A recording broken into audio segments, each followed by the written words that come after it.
जय हिंद साथियों, स्वागत है आप सभी का मनीष में।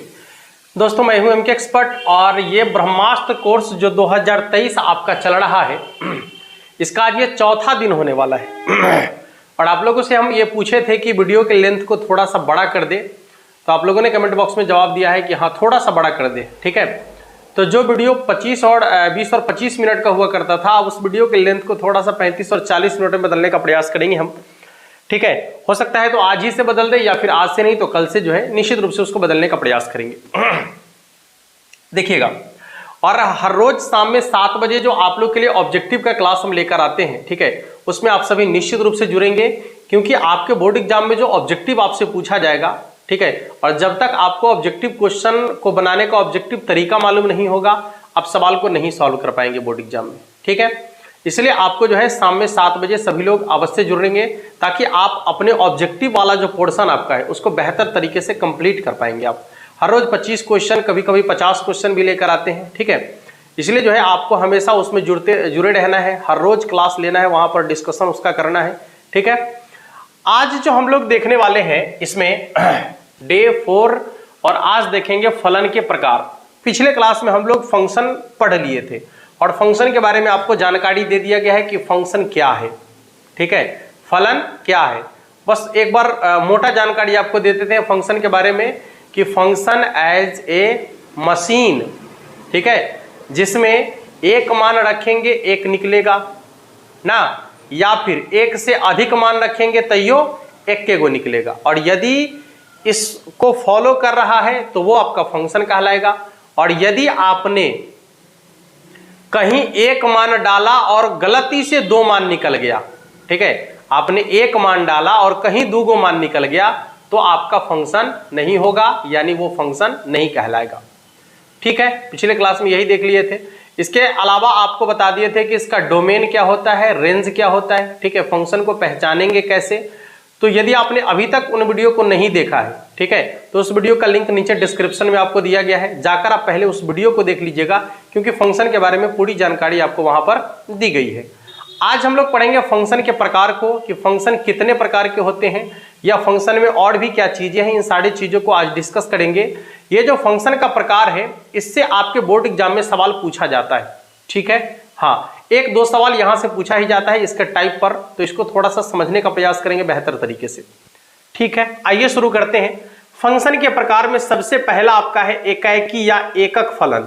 नाम में ही इसका डिफिनीशन है। ठीक है, हाँ, नाम में ही जितना भी फंक्शन है ना, सबके नाम में ही उसका डिफिनीशन है। बस नाम जैसे ही आप सुनेंगे आपको जो है फंक्शन आसानी से पहचान आ जाएगा।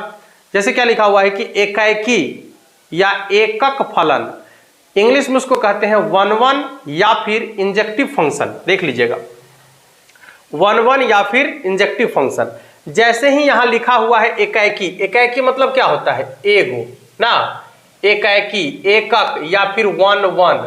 1-1 कहने का क्या मतलब है कि यदि कोई ऐसा फंक्शन है जिसमें आप एगो मान डालते हैं और एक के गो मान निकलता है, ये आप कहेंगे कि फंक्शन का यही डिफिनेशन दिए थे। हाँ, जो फंक्शन का डिफिनेशन आपको दिए थे वो फंक्शन के प्रकार है खासकर। ठीक है, वो डिफिनेशन तो उसका है ही, वह एक उसका प्रकार भी है, वह उसका एक टाइप भी है, कि जब आप किसी फंक्शन में एक मान रखेंगे और उसका एक ही मान निकल कर आएगा, ठीक है, एक मान रखेंगे एक ही मान निकल कर आएगा, तो उसे हम लोग क्या कहेंगे, 1-1 फंक्शन, यानी कि एकाएकी फलन या फिर एकक फलन। जैसा कि आपको यहां दिख रहा है, एक डालिएगा एक निकलेगा, एक डालिएगा एक निकलेगा, कहने का मतलब कि एगो मान यदि आप फंक्शन में डालेंगे तो उसका एक गो मान निकल कर आएगा, और यदि ऐसा होगा तो उसको हम लोग क्या कहेंगे, एकाएकी फलन कहेंगे या फिर 1-1 फंक्शन कहेंगे। 1 इनपुट 1 आउटपुट, ठीक है, दैट इज कॉल्ड 1-1 फंक्शन। अब एग्जाम्पल के तौर पर यहां पर हम लिखे हैं y बराबर fx बराबर x+3। ठीक है, यहां पर आपको x का मान दिख रहा है और यहां पर fx का मान दिख रहा है। ठीक है, इसको आप समुच्चय A कह सकते हैं और इस परिवार को, पूरे परिवार को समुच्चय B कह सकते हैं आप। ये समुच्चय A है और ये समुच्चय B है। अब देखिएगा, समुच्चय A में कितना कितना है, तो 0 1 2 3 4। समुच्चय B में कितना है, तो 0 1 2 3 4 5 6 7 8। अब आप चेक करके देखिए कि समुच्चय A वाला मान को जब आप इसमें रखिएगा x के जगह पर, तो जैसे ही x के जगह पर 0 रखेंगे तो fx बराबर कितना निकल गया, 0 में 3 जोड़ेंगे तो 3, यानी 0 का संबंध किसके साथ है, 3 के साथ है। अच्छा, अब जैसे ही हम x के जगह पर यहाँ 1 रखेंगे तो 1 और 3 कितना हो जाएगा, 4, यानी 1 का संबंध किसके साथ है, 4 के साथ है। अब जैसे ही आप यहाँ x के जगह पर 2 रखिएगा तो 2 और 3 को जोड़ेंगे तो कितना हो जाएगा, 5, यानी 2 का संबंध किसके साथ है, 5 के साथ है। x के जगह पर 3 रखेंगे तो 3 और 3 कितना हो जाएगा, 6, यानी x का संबंध किसके साथ है, 3 का संबंध किसके साथ है, 6 के साथ, और 4 का संबंध किसके साथ हो जाएगा, 8 के साथ। यानी एक को मान रखने से एक को मान निकल के आ रहा है। देख लीजिए यहाँ पर 0 रखने से 3 आया, 1 रखने से 4 आया, 2 रखने से 5 आया, 3 रखने से 6 आया और 4 रखने से 7 आया। ठीक है, और भी कुछ इसमें बच गया आपका, 0 बच गया, 1 बच गया, 2 बच गया सॉरी, इधर आपका कितना बच गया, 8 बच गया, तो उससे आपको कोई मतलब नहीं है। ठीक है, यहां पर आपको मुख्य रूप से यह देखना है कि एगो मान रखने से एगो निकल के आ रहा है कि नहीं आ रहा है। यदि आपने एगो मान रखा और उसका एक ही वैल्यू निकल कर आ रहा है, इसका मतलब वह आपका 1-1 फंक्शन है। ठीक है, वह आपका क्या है, 1-1 फंक्शन है। तो आपको समझ में आ गया होगा कि 1-1 फंक्शन क्या है। दूसरे तरीके से आपको याद रखने के लिए बता दें कि जितना भी रैखिक फंक्शन होगा, ठीक है ना बाबू, जितना भी रैखिक फंक्शन है या फिर कहा जाए तो जितना भी आपका रैखिक फंक्शन है, सॉरी हाँ, जितना भी रैखिक फंक्शन है खासकर, वो सबका सब आपका जो है एकाकी फलन होगा। ठीक है, हाँ, जितना भी रैखिक फंक्शन है सबका सब एकाकी फलन होगा। तो यहाँ x+3 आप देख सकते हैं। अच्छा, तो ये आपका एकाकी फंक्शन है क्योंकि एक मान रखने से एगो निकल के आ रहा है। यदि बात करें इसके डोमेन की, तो डोमेन के लिए आपको बता दिए थे कि जहां से जहां तक मान रखेंगे वो डोमेन कहलाएगा, जहां से जहां तक निकल कर आएगा वो रेंज कहलाएगा, और ये जो b होगा, समुच्चय b होगा, ये पूरा का पूरा ये इसका सहप्रांत कहलाएगा। तो यदि इसके प्रांत की बात करेंगे तो होगा 0, 1, 2, 3, 4, और यदि बात करें इसके परिसर की यानी रेंज की, तो कितना, कहां से कहां तक निकल के आया था, 3 से 7 तक निकल के आया, यानी 3, 4, 5, 6, 7। ठीक है, और यदि इसके सहप्रांत की बात करें तो b वाला पूरा का पूरा इसका सहप्रांत कहलाएगा, यानी 0, 1, 2, 3, 4, 5, 6, 7, 8, ये पूरा का पूरा इसका क्या है, सहप्रांत है। तो इस तरीके से आप देख रहे हैं, ठीक है, कि यदि एक मान रखने से एगो निकल के आ रहा है तो इसको कहेंगे क्या, एकाकी फलन। क्लियर हो गया। अब आ जाइए इधर, दूसरा आपका है बहु एकीय फलन। देखिए नाम में ही लिखा है बहु एकीय फलन। बहु माने बहुतेक, ज्यादा, एक से ज्यादा। बहु माने बहुतेक, बहुतेक माने क्या, एक से ज्यादा, और एकीय माने एगो ना।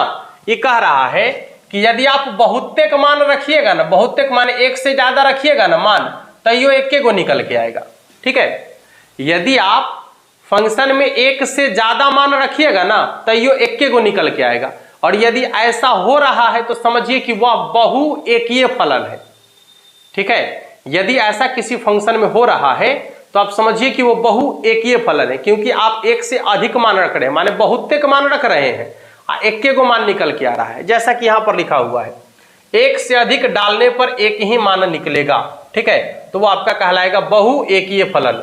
बहुतेक रखेंगे एक गो निकलेगा, बहु एकीय फलन। जैसे fx बराबर x²। अब गौर करके देखेंगे कि जितना भी पावर 2 वाला फंक्शन होगा, स्क्वायर वाला, ठीक है, जितना भी स्क्वायर वाला फंक्शन होगा वो सबका सब आपका क्या कहलाएगा, बहु एकीय फलन कहलाएगा, क्योंकि उसमें एक से अधिक मान रखेंगे तो एक गो मान निकल के आएगा। जैसा कि अभी आप देख लीजिएगा, जैसे इसी में आप क्या करें कि x के जगह पर ये x का मान है, ये fx का मान है, इसको समुच्चय a कहेंगे और इसको समुच्चय b कहते हैं। चलिए अब x के जगह पर -3 रखिए, तो जैसे ही -3 रखेंगे तो कितना निकल के आएगा, 9, क्योंकि -3 का स्क्वायर 9 के बराबर। x के जगह पर -2 रखेंगे तो कितना निकल के आएगा, 4 के बराबर।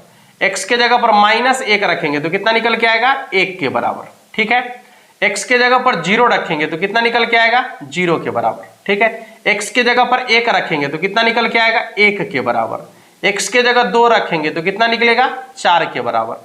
x के जगह 3 रखेंगे तो कितना निकलेगा, 9 के बराबर ना। हाँ, यहां पर क्या देख रहे हैं कि जब आप एक से अधिक मान रख रहे हैं, यानी आप फंक्शन में एक से अधिक मान रख रहे हैं लेकिन उसका एक ही मान निकल कर आ रहा है, ठीक है। हाँ, जैसे -2 रखने से 4 निकला, फिर 2 रखने से 4 निकला, ठीक है। -3 रखने से 9 आया, फिर 3 रखने से 9 आया, यही तो है। एक से अधिक मान रख रहे हैं लेकिन मान एक को निकल के आ रहा है, इसलिए इसको कहेंगे बहुएकीय फलन। बहुतेक मान रखेंगे, एक को निकलेगा। चलिए आइए, जब बात करेंगे कि इसका डोमेन क्या कहलाएगा, तो डोमेन के लिए आपको बताया है कि जहां से जहां तक मान रखेंगे डोमेन, और जहां से जहां तक निकल के आएगा रेंज। कहां से कहां तक मान रखे हैं, तो -3 से 3 तक मान रखे हैं। -3, -2, -1, 0, 1, 2, 3 है ना। -3, -2, -1, 0, 1, 2, 3, ठीक है। तो ये कहलाएगा इसका डोमेन। अब रेंज कहां से कहां तक निकल के आया, तो 0 से लेकर 0, 1, 4, 9, यानी मान निकला है इसका 0, 1, 4, 9, ठीक है। 0, 1, 4, 9 ये ना निकल के आया है, तो ये इसका कहलाएगा आपका परिसर यानी कि रेंज। अच्छा, यदि बात करें इसके सहप्रांत की, तो जो समुच्चय बी का अवयव होगा, टोटल अवयव, समुच्चय बी का टोटल अवयव उसका सहप्रांत कहलाता है, ठीक है। तो इसका सहप्रांत हो जाएगा 0, 1, 2, 3, 4, 5, 6, 7, 8, 9, 0, 1, 2, 3 ... कितना तक, 9 तक। तो ये इसका कहलाएगा आपका सहप्रांत। आशा करते हैं कि आपको बहुएकीय फलन भी आसानी से समझ में आ गया होगा। अब आइए, अगला फलन आपका है आच्छादक फलन या आच्छादी फलन, ठीक है। देखिए, आच्छादी होना मतलब क्या होता है कि पूरा का पूरा ढक जाना, एको को खाली नहीं होना चाहिए। आच्छादी होने का मतलब है ना, कहता है कि पूरा का पूरा ढक जाना, ठीक है। आच्छादी होना यानी पूरा का पूरा ढक जाना।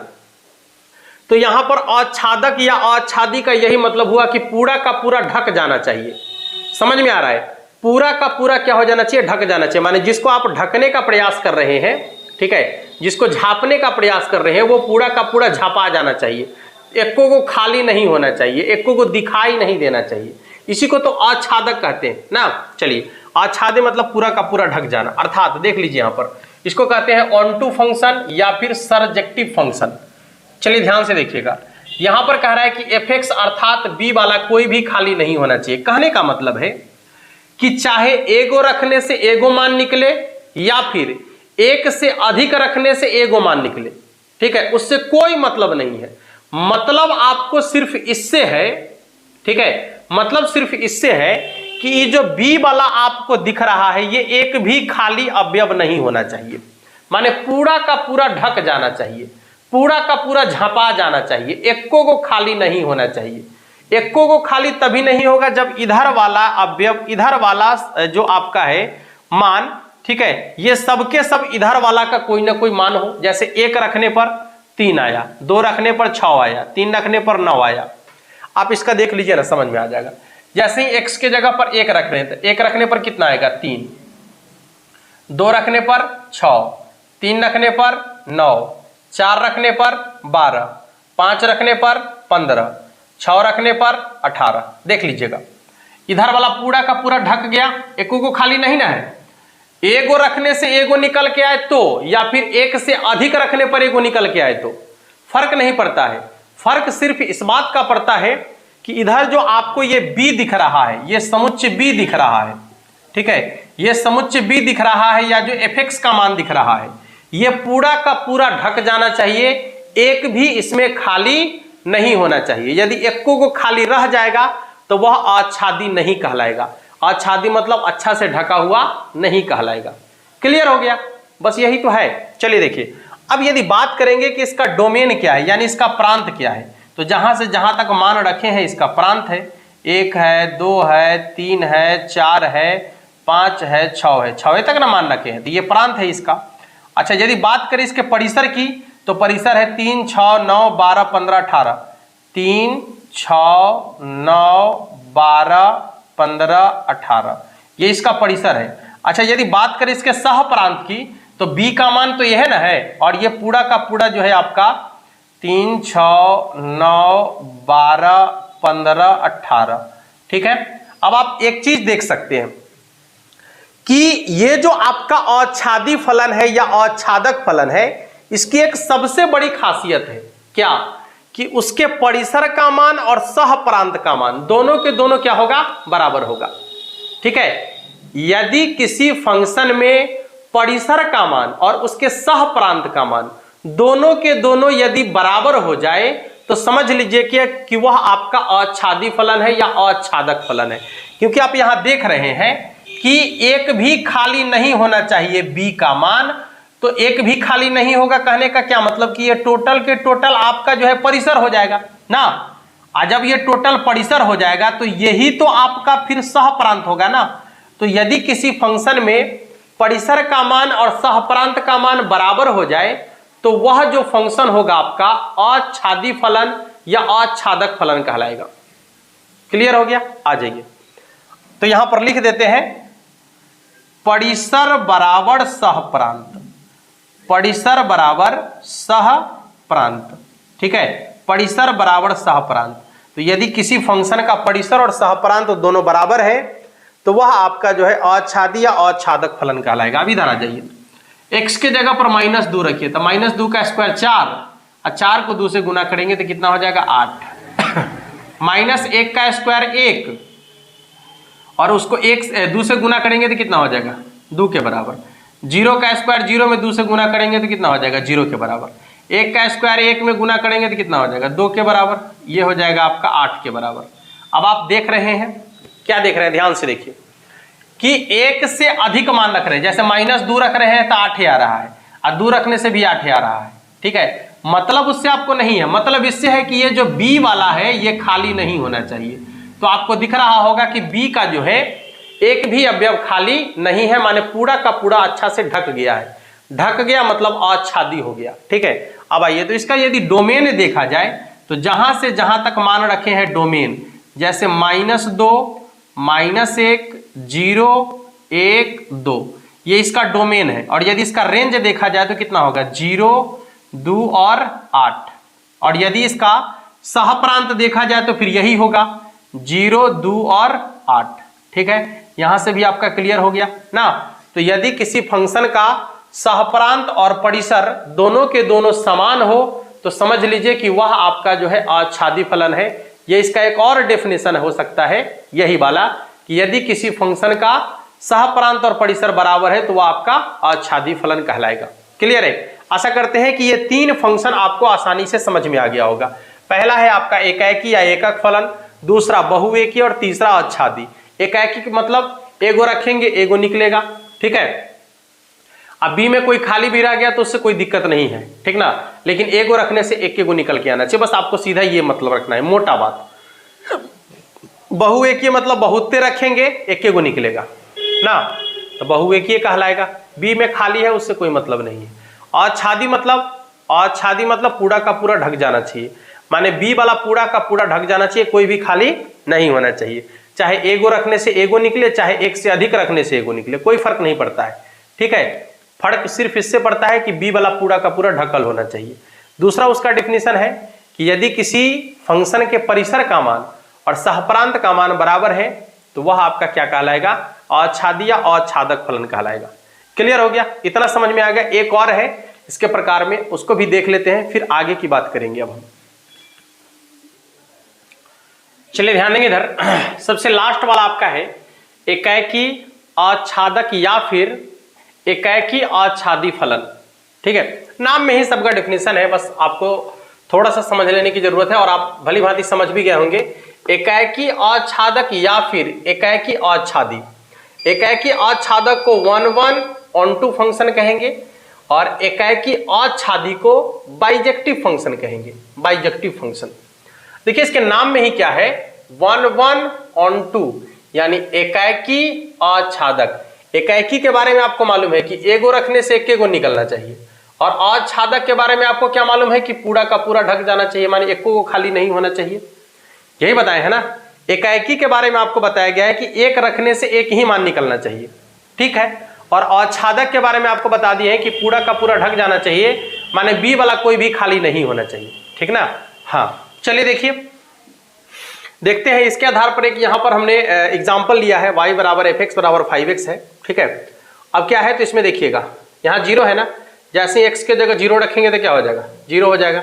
1 रखेंगे तो कितना हो जाएगा 5, 2 रखने से 10, 3 रखने से 15, सॉरी 4 रखने से 20, 5 रखने पर कितना हो जाएगा 25, 6 रखने पर 30 और 7 रखने पर कितना हो जाएगा 35 ना। माने एक का संबंध एक ही के साथ है, एक रखने पर एक को निकल रहा है ना, और बी वाला को खाली भी नहीं है, ठीक है। तो इस तरीके से इसको क्या कहेंगे हम, एकाएकी आच्छादक। इसमें यदि आपसे पूछे कि इसका प्रांत क्या होगा, वेरी सिंपल, प्रांत यदि पूछेगा तो 0, 1, 2, 3, 4, 5, 6 और 7। यदि आपसे पूछे कि इसका परिसर क्या है, ठीक है, यदि आपसे पूछे कि इसका परिसर क्या है तो हो जाएगा 0, 5, 10, 15, 20, 25, 30 और 35, ठीक है। और यदि आपसे इसका सहप्रांत पूछे, कोडोमेन, ठीक है, तो आपको मालूम है कि जो आच्छादी फलन होता है उसके परिसर और सहप्रांत का मान बराबर ही होता है। तो 0, 5, 10, 15, 20, 25, 30 और 35, ठीक है। इस तरीके से आपका क्या हो गया, एकाएकी आच्छादी फलन। अब आपको जो है जितना फंक्शन के बारे में पढ़ाया गया है आज, उस पर आधारित यहां पर 4 डायग्राम दिया गया है। ये फंक्शन 1 है, फंक्शन 2, फंक्शन 3 और फंक्शन 4, 4 डायग्राम आपको दिया गया है। और इन चारों डायग्राम को देखकर आपको बताना है कि इन चारों डायग्राम में से कौन आपका एकाएकी है, ठीक है, कौन एकाएकी फलन है, कौन बहु एकाएकी फलन है, ठीक है, कौन आपका आच्छादी फलन है और कौन एकाएकी आच्छादी फलन है, ठीक है। हाँ, तो ये 4 डायग्राम को देखकर आपको जो है इसके बारे में, यानी इसका फंक्शन के प्रकार के बारे में बताना है। नीचे कमेंट बॉक्स में जरूर लिख दीजिएगा। जैसे मान लीजिए कि क्वेश्चन नंबर 1 क्या है, हाँ, देखने से तो एकाएकी फलन लग रहा है, नहीं, क्योंकि एक का संबंध एक ही के साथ है, तो आप नीचे लिख दीजिएगा। एक का आंसर कितना हो जाएगा, एकाएकी फलन है, तो एकाएकी लिख दीजिए हिंदी में। चाहे आपको एकाएकी नहीं मन है लिखने का, इंग्लिश में लिखना है तो 1 फंक्शन, ठीक है, ऐसा करके आप नीचे लिख दीजिएगा, ठीक है। तो इस तरीके से हम समझ जाएंगे कि आपने जो है फंक्शन के प्रकार को बेहतर तरीके से सीख लिया है। आज के वीडियो को भी हम थोड़ा सा छोटा रखने का प्रयास करेंगे और कल से थोड़ा सा वीडियो के लेंथ को हम बढ़ाएंगे निश्चित रूप से, ठीक है। हाँ, यदि आप सहमत हैं तो नीचे कमेंट बॉक्स में जरूर लिखिएगा।